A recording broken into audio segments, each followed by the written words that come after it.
Now, 3D printers are being used for everything these days, from chocolate to aircraft parts.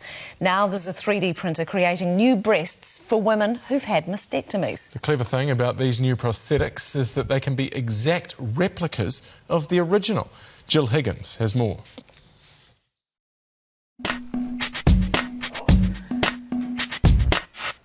Trust me.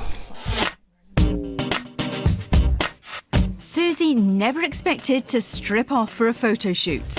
A little bit surreal, I guess. But the exposure will pay off. Making life better for women who've had breast cancer and who've had a mastectomy and they want to be whole again. It's the start of something big, all right. Well, in her case, something 12C. A prosthetic breast made with 3D printing. We're all different. Our scars are all different, bumps, lumps, and so we need to capture all those details. And so, from sitting room to studio. Faye takes the photos, 70 photos, they come here. What happens then?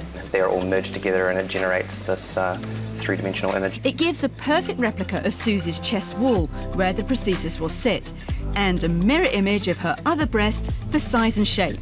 Jason was one of the 3D printing pioneers. What have you actually 3D printed up until now? Architecture, houses and floor plans and designs and bones, jigs and fixtures. And from jigs to jugs. A lot of what 3D printing is thought of is actually just producing plastic trinkets, but it's become a lot more powerful than that nowadays, and being able to use it, a new technology, in such a fundamentally transformative way to help people is awesome.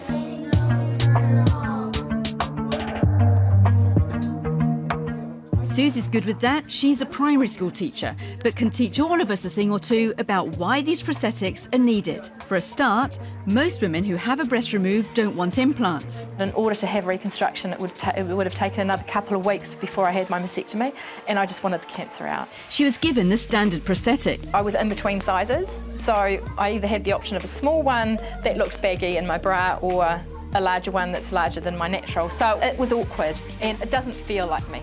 By day's end, she can't wait to get her old prosthesis out. It needs an expensive specialist bra, and if it's damaged, it's costly to replace. The new 3D ones can be worn with any bra. It's the mould that's 3D printed. This is Susie's, and they can reuse it to make her lots of prosthetics. So this is absolutely a world first for New Zealand. Here we're seeing the mould being cracked open by Tim, the brains behind the breasts, inspired to work on the project by his own wife's experience. I watched Faye, after she lost a breast, deal with the generic prosthesis. They didn't stay in place, and they were heavy and they were expensive. He says the 3D printed ones are so much better. It's their shape and their size. It's 1/8 the weight. His lips are sealed about the material they use, only giving away that he was helped by Weta Workshop. We can charge several $1,000s for a product that's clearly better, but we really wanted us to make this available for everyone because these women have been through enough already. As they say, the proof's in the pudding, or soon in Susie's bra. Hopefully that fits you perfectly. Thank you. Oh God, it's so light.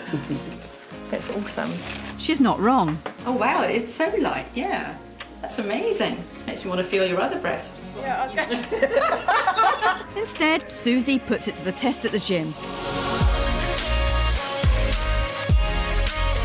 and gives it the highest praise she possibly could. It's like my normal one, when I had one.